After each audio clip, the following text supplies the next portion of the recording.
जय जय श्री राधे। गीता अध्याय 3 श्लोक 12। इष्टान भुवनि वो देवा दर्शयन्ते यज्ञ भाविता तैदर्तान प्रदायभ्यो यो भुजंगे स्तेन एव सह। जीवन की विभिन्न आवश्यकताओं की पूर्ति करने वाले विभिन्न देवता यज्ञ संपन्न होने पर प्रसन्न होकर तुम्हारी सारी आवश्यकताओं की पूर्ति करेंगे, किंतु जो इन उपहारों को देवताओं को अर्पित किए बिना भोगता है वह निश्चित रूप से चोर है। श्लोक 13।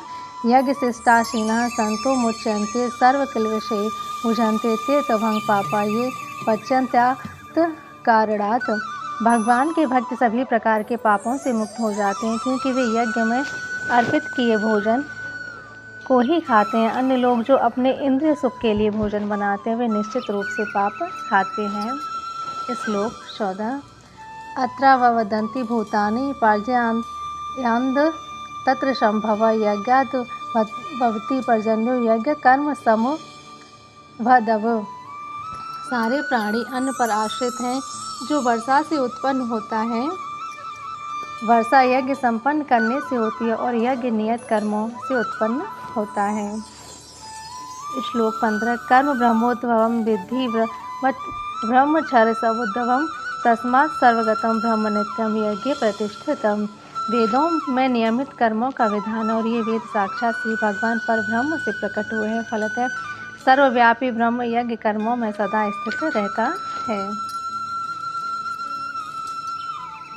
तात्पर्य। इस श्लोक में यज्ञात् कर्म अर्थात कृष्ण को प्रसन्न करने के लिए कर्म की आवश्यकता को भलीभांति विवेचित किया गया है। यदि हमें यज्ञ पुरुष विष्णु के परितोष के लिए कर्म करना है तो हमें ब्रह्म या दिव्य वेदों से कर्म की दिशा प्राप्त करनी होगी। अतः सारे वेद कर्म देशों की संहिताएं हैं। वेदों के निर्देश के बिना किया गया कोई भी कर्म विकर्म अवैध अथवा पापूर्ण कर्म कहलाता है।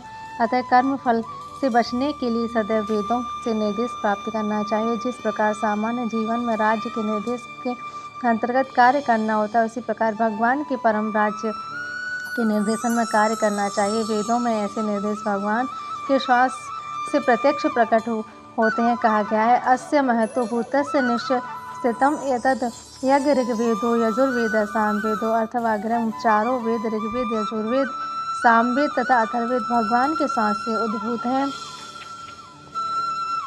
श्वास के द्वारा बोल सकते हैं, अपनी प्रत्येक इंद्रियों के द्वारा अन्य समस्त इंद्रियों के कार्य संपन्न कर सकते हैं। दूसरे शब्दों में भगवान अपने निश्वास के द्वारा बोल सकते हैं और वे अपने नेत्रों से गर्भाधान कर सकते हैं। वस्तुतः यह कहा जा सकता है कि उन्होंने प्रकृति पर दृष्टिपात किया और समस्त जीवों को गर्भस्थ किया।